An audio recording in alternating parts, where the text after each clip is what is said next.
আমি বললাম তো শেষ 4 মাস আমাকে কাজ করতে দেওয়া হয়নি, সেই লড়াইটা চালু রাখা উচিত। পদ ভাগ হয়ে গিয়েছে।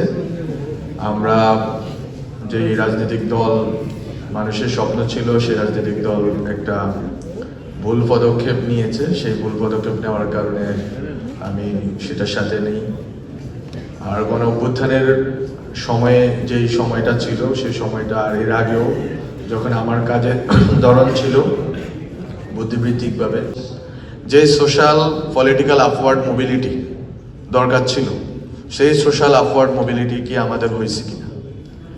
যদি অভ্যুত্থানের পরে যদি 1.5 বছর দেখেন, আমাদের কোনো সোশ্যাল আপওয়ার্ড মোবিলিটি হয় না। মানে আমাদের বৃহত্তর জনগোষ্ঠীর গুটি কয়েকের কিছু, ইনক্লুডিং মি, ভালো কিছু পদ মিলেছে।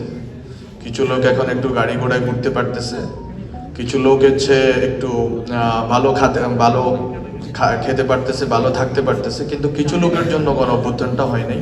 সো আমরা ব্যর্থ, এটা আমরা ধরে তারপরে আমরা সব বড় বড় বক্তৃতা দিতে হবে। কিন্তু বক্তৃতা দেওয়ার আগে আমাদের আত্মসমালোচনা করা উচিত।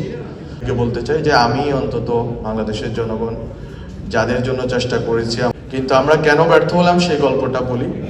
আপনি যদি অলিগার্কদেরকে না ধরেন, আপনি সিভিল মিলিটারি ব্যুরোক্রেসির কাউকে না ধরেন, আপনি আজকে বলেন সচিব কয়জনকে আপনারা জেলে দিচ্ছেন? সচিবরা এখনো বাড়িধারা ডিওএইচএসে বসে আছে, ওরা রিল্যাক্সে জীবনযাপন করতেছে, কিন্তু আমরা বাদ দিতে পারিনি কেন? সেই জবাব আমি দিব।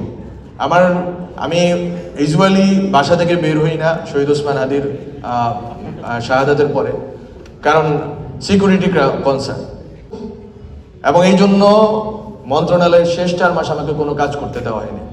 এবং আমি যতটুকু সাহস দেখাইতে যাব, ততটুকুই বলা হবে যে উনি ব্যর্থ এই জন্যই, কারণ হচ্ছে যে এখানে যদি আর রাষ্ট্রের আরো অন্যান্য অঙ্গ যদি আমাকে সাপোর্ট না দেয়, যদি যাকে দালালি করার অভিযোগে যাকে গ্রেপ্তার করা হয়েছে, সে যদি হাইকোর্ট থেকে ছাড়া পেয়ে আবার দালালি করার সুযোগ পায়, এটা তো আমার দায় না।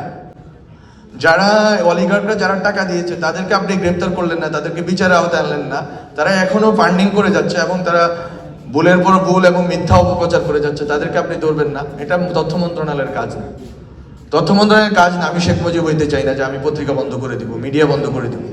বরং আমরা চেয়েছিলাম যে নতুন মিডিয়া দিব। নতুন মিডিয়া কি আমাদেরকে দিতে দেওয়া হয়েছে?